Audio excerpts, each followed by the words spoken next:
Hey guys, welcome back to the AJ Analysis channel, where today I want to discuss a bit of a decision really, which Erik Ten Hag needs to make. And it's kind of what to do with that right wing spot in the Manchester United team. Of course, Antony is one of Ten Hag's favourites. He spent big money on him, he was very keen on bringing him into the club, and he's been given a lot of opportunities, and rightfully so. I think he's a very good player, I think he has a lot of potential, and he could be something really good for Manchester United. However, he hasn't started the season that well, and fans have become a little bit frustrated with him. And to be fair, I understand why. His end product is questionable at the moment. His decision making in the final third isn't sharp enough, it isn't on point. He slows the play down a little bit too much. He's still a little bit one-footed. So I understand the concerns that people have. At the same time, I understand why Ten Hag plays him, because he brings a lot to the team. He does hold the width very well initially in the first two phases of the pitch. He is a good wide option, he is a good outlet in that way. He is also often a good retention player, allowing United to keep the ball. He also tracks back well. However, in terms of getting forward in the final third, once he gets into these positions, he's still a little bit too predictable at the moment. He still doesn't go to the byline. Instead, he always wants to cut in.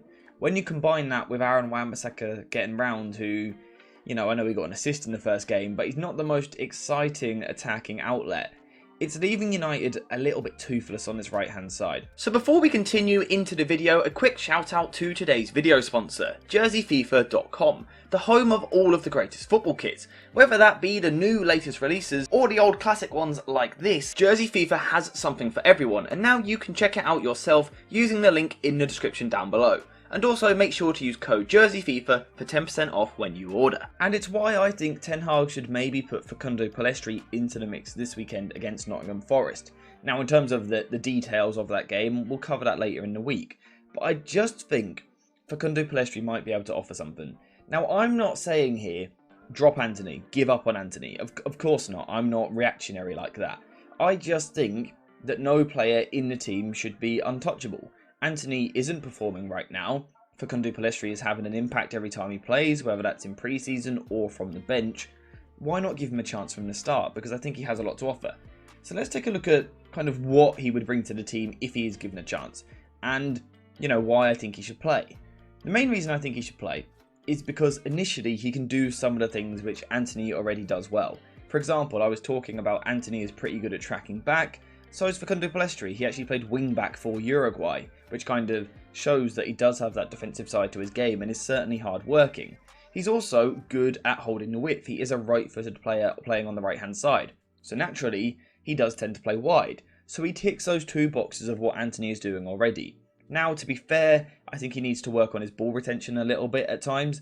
Antony is often used as a player which you can go into. He's going to protect the ball and keep the ball for you. Pellistri does need to develop in that way a little bit. However, whilst he may not offer you that retention at times, I think what he does offer you is a spark, is an outlet, is a runner, someone who's going to do something a little bit different, a little bit of unpredictability. Now at times that is because he is raw, but we saw how well that worked for Garnacho last season. I would give Pellistri a chance this weekend from the start, because I think he gives you something different. What he gives you in the final third is width. Like I said, Antony, he starts wide, but then when he gets into this position, he wants to come inside onto his left foot all the time, leaving United toothless. Pellistri does something a little bit different, because he wants to play wide on the right-hand side. He wants to get at his man. He wants to take fullbacks on. A little bit like what we were talking about with Alejandro Garnacho last season. That's the sort of play which Pellistri has. That almost naivety of being a young player. He just gets the ball and takes on his man. But it works really well and it's really effective, and especially being right-footed, it gives United a different weapon. Everyone at the club in the final third seems to want to cut in onto their stronger foot to then either bend a shot at goal or work something like that or a cross into the box. Pellistri is an old school winger. He's going to beat his man, he's going to get towards the byline and then put the ball into the box. And that's really, really very dangerous. And we actually saw it in a glimpse against Spurs, if I can find the clip. Here we have it here. So initially he's in a tucked in position because Dalot has overlapped down the right hand side. However, as the move goes on, Pellistri is going to make sure to get himself back into a wide position, out on the right hand side. He doesn't want to be inside, he wants to get outside and stretch the Spurs defence. And such is his ability of the ball, he draws players. Now initially in this move he's just going to get the ball, he's going to pop the ball backwards. Nothing complicated, he's keeping the play nice and simple. However, his work isn't done there. Most United players from here then move in the pitch, move inside, but Facundo Pellistri chooses not to. He holds the width still, allowing him to receive the pass, and what this does is it draws the Spurs players onto him. Here we can see that 3 Spurs players have been drawn by his movement, but even that on this occasion actually isn't enough to stop him. He takes them on, his first touch is aggressive, he gets towards them, and then goes past literally all 3 of them like they're not even there. Should he have had a penalty? Probably not quite, but he done really well to get into that area. That shows the ability to just take players on. I don't know how many of you guys would have watched the Chelsea versus West Ham game, but Raheem Sterling was doing something very similar. Getting the ball in the final third, and then quick touches, quick acceleration, taking players on and getting to the byline.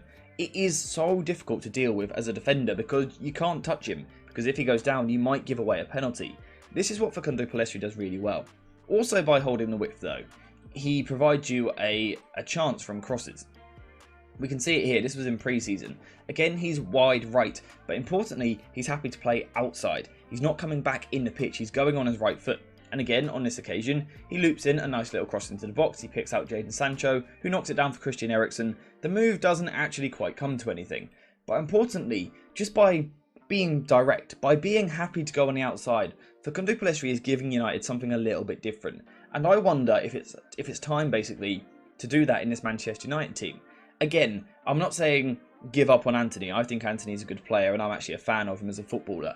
So I'm not saying give up on him and throw him out the team. I'm not even saying Facundo Pellistri is better. But what I'm saying is that Antony isn't quite performing. No player should be untouchable. So give Facundo a shot really. Give him a chance in the team and who knows, he might just perform. From a tactical point of view though, I also think he helps other players around him for this reason. Because he holds his width a little bit more, a little bit later if you like. It just stretches the opposition defence. Now, for those that don't know, it's quite a simple concept. So if you have players, or your attacking players really, play narrow, it allows the opposition to do this. They really narrow off their defence, kind of prevent the gaps in the team. It's difficult to play through. There's no real gaps in areas like this, in this, it's all very compact. Suddenly, if you play with wide players who really want to hold their width till the last minute, it just opens the defence up slightly. Now, it's not a massive difference. This player doesn't suddenly come and play out here, but it does just stretch that defence a little bit more. And this suits the United structure which we've seen recently, a front 5 attacking shape. Whether that be the left winger getting forward into these positions, Mason Mount or Luke Shaw, it opens up channels for players to attack. And this is what United need to do better. At the moment, United get the ball wide into this sort of area and just chuck a hopeless ball into the box. That's what we've seen in the first 2 games. Now, to be fair, against Spurs, it nearly worked. United should have scored 2 goals from it. But in general, you wouldn't say that United have the targets in the middle that you should really be aiming for. There's not target men, there's not poachers in there. So instead, United need to be a little bit more patient. Pull the defence about, stretch the defence about, and importantly, get to that byline.